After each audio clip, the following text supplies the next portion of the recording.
Something that irks me to no end is all these little snot stains running around with their bloody useless college degrees, thinking just because they went to school for 4 or 5 or 6 years that somehow they're better than everyone else. Newsflash: being educated does not equal intelligence. All right? Now it's going to blow their minds. But just because you sit in a classroom for 4 years doesn't mean that you're going to come out any more intelligent than you were when you went in. Depending on your chosen major, you might actually come out dumber, less intelligent than when you went in. I mean, to a large degree, intelligence is inherent anyway, but it can be acquired, right? Through experience, practical experience, and it can be acquired through education. But being educated in and of itself does not make one intelligent, and that's, boy, has that made it. I mean, you see all these little punks with their little protests, always supporting the cause of the day, whatever it may be. None of them with enough brain cells combined to even place an order at a Starbucks. But somehow they're going to preach to everybody else that they know it all because they have some crazy, stupid, useless degree. Now, I was originally going to make up some crazy degrees in here for shock effect, how stupid some things could be. But then I thought, you know what? I've seen enough of these people on the news being interviewed at these various different like protests and whatnot. College kids, uni kids, going to school, spending tens of thousands of dollars. Some of them, well, a lot of them hitting the six-figure mark even, and going for graduate degrees in this garbage.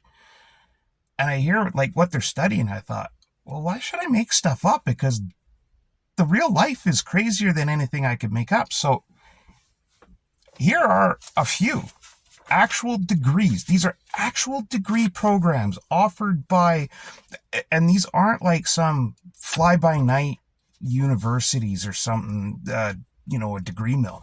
These are world-renowned post-secondary institutions.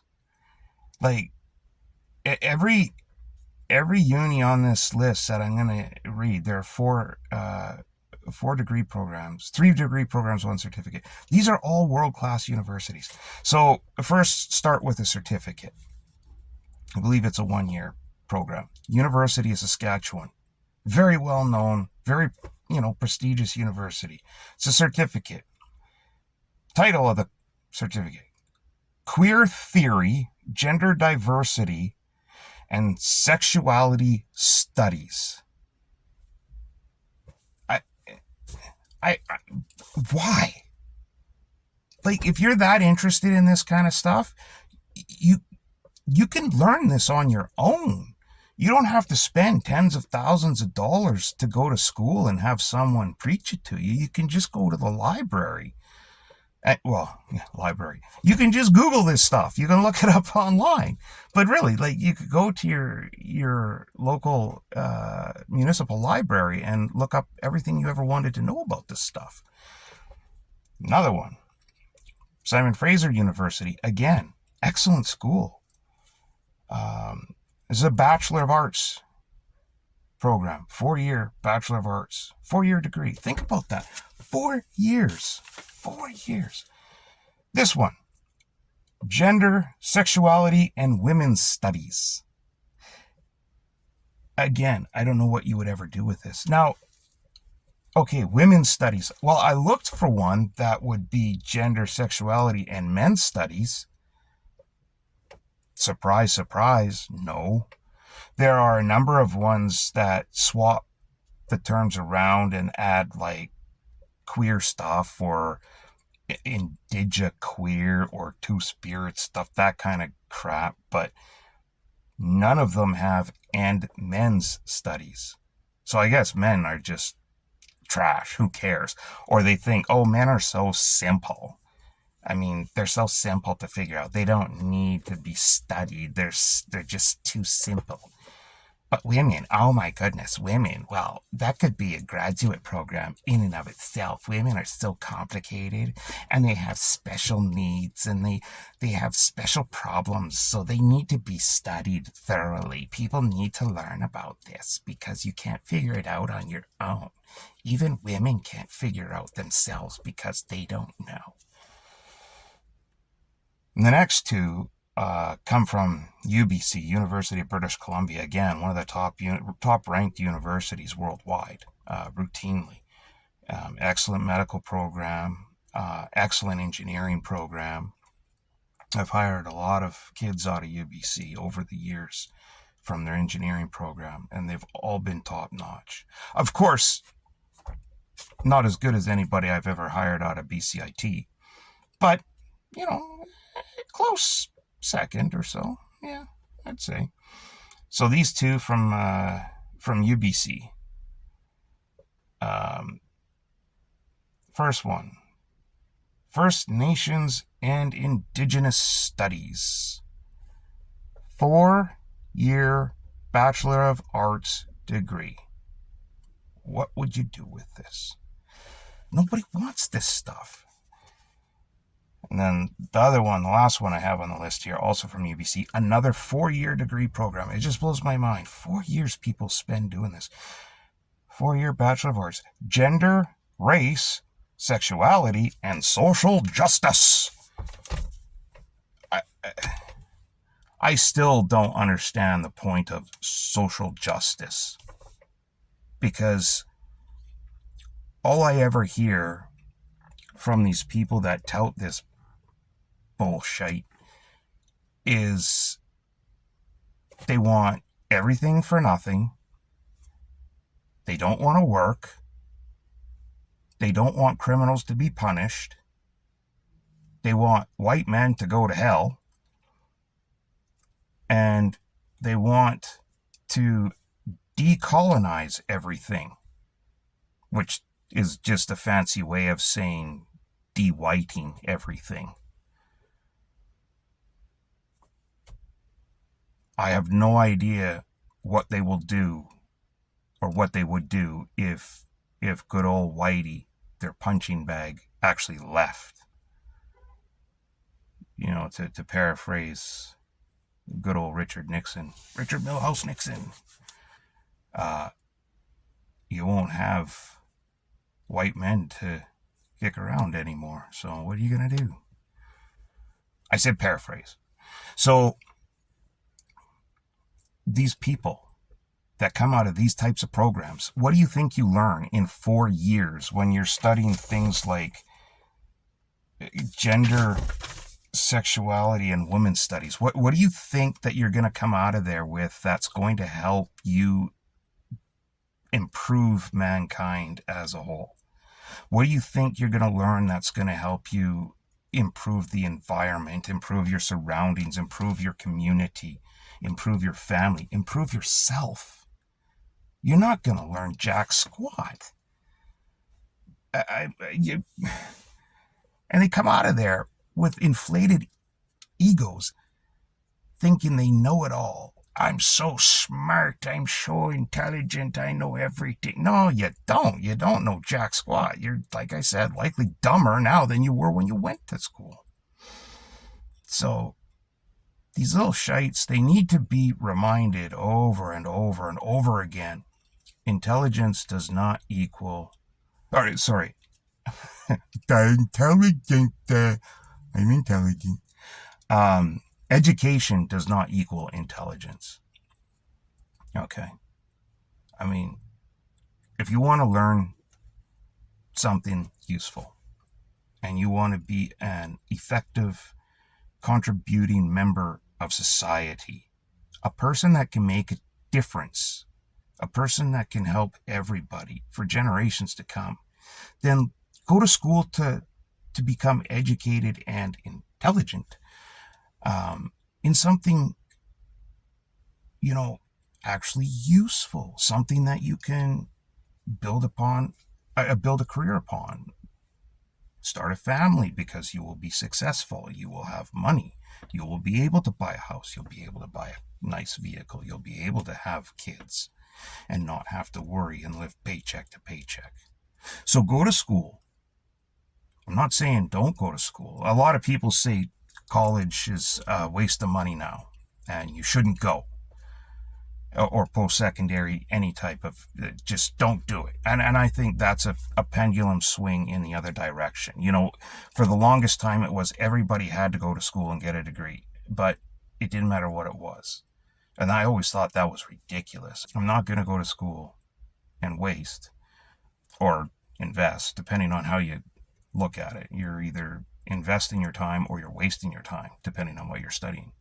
But I'm not going to spend tens of thousands of dollars and 4, 5, 6 years of my life or more studying something absolutely useless that doesn't guarantee, or at least give me a very, very good chance of getting a good paying job with a secure future when I'm done. I'm not going to go on a whim and just go to school for the sake of going to school. That's stupid. And so for too long, that's what kids were told. You must go to school. You have to go to school. You have to go to college. You have to get that 4-year degree. Well, what should I get that 4-year degree in? It doesn't matter. Just get one. So you get all these kids that go through, they get these general studies, Bachelor of Arts or liberal arts degrees, whatever you call them. And some even stick around for more punishment and waste more money by getting their masters. And they come out and, 85, 90% of them 2, 4, 8 years later are in a job that has nothing to do with their degree. In other words, they could have just graduated from high school and ended up exactly where they are right now. They're not making big wages. Of course, like I said, I'm not an absolutist, so I'm not saying that every single one is destined to, a life of poverty. But because there are some that have useless degrees that get lucky.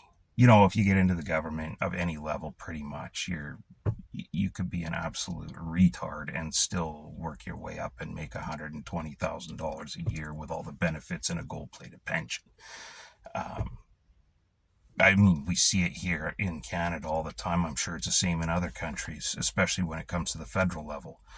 It's almost like being a retard, basically, fuck it. Basically being retarded is a job requirement. It's like, the first question is your IQ 2 digits or 3 digits? If you say 3, you're automatically disqualified. If it's 2, okay, let's talk, right? So that's basically the only hiring criteria. But yeah, go to school, something in the medical field. The population's growing, it's getting older. That's going to be a job. You're always going to have a job in that career, in that profession, no matter what it is. Nuclear science is whatever, or nuclear medicine, nursing, physicians, specialists. There's all kinds of specialties and fields you go into in the medical side, and they're always going to be in demand. Always. You're kind of locked in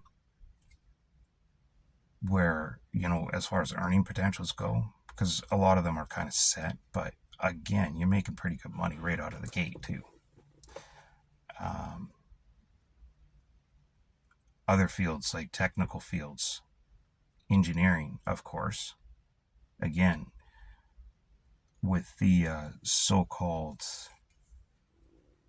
large language models, as they call them, becoming more and more mainstream, and people speculating that they're going to replace entire swaths of professions.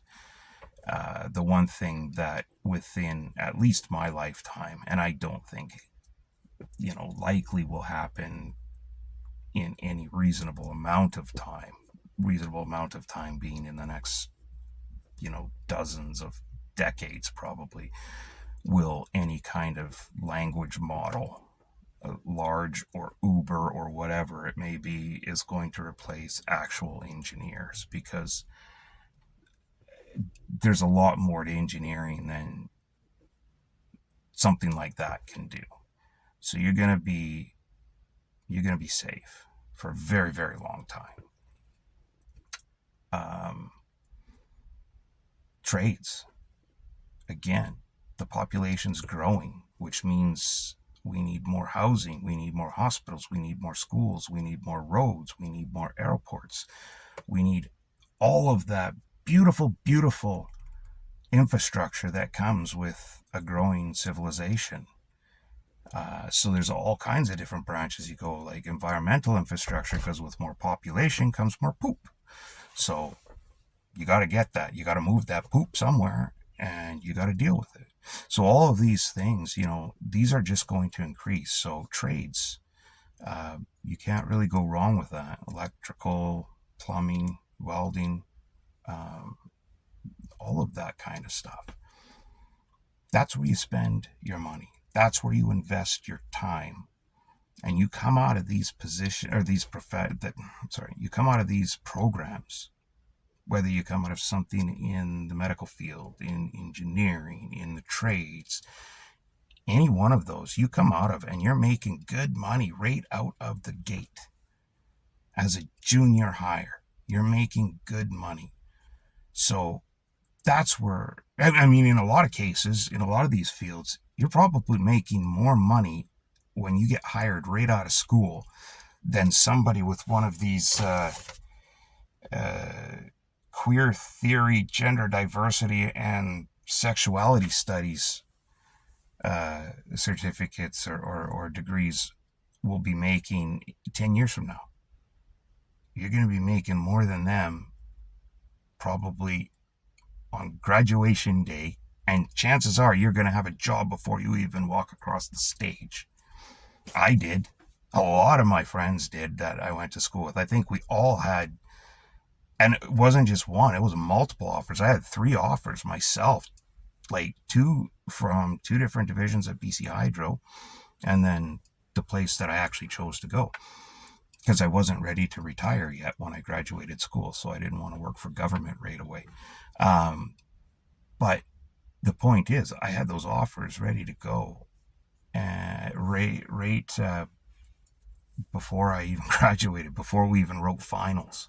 And so did pretty much, as far as I remember, it's going back a long time. So as far as I remember, everybody that was in our graduating class. Now, when I say everybody, our original graduating class in 2000 was like, probably, in our group was probably like 14 or 15 people. So our discipline was very small, but still, we all had jobs and multiple offers too.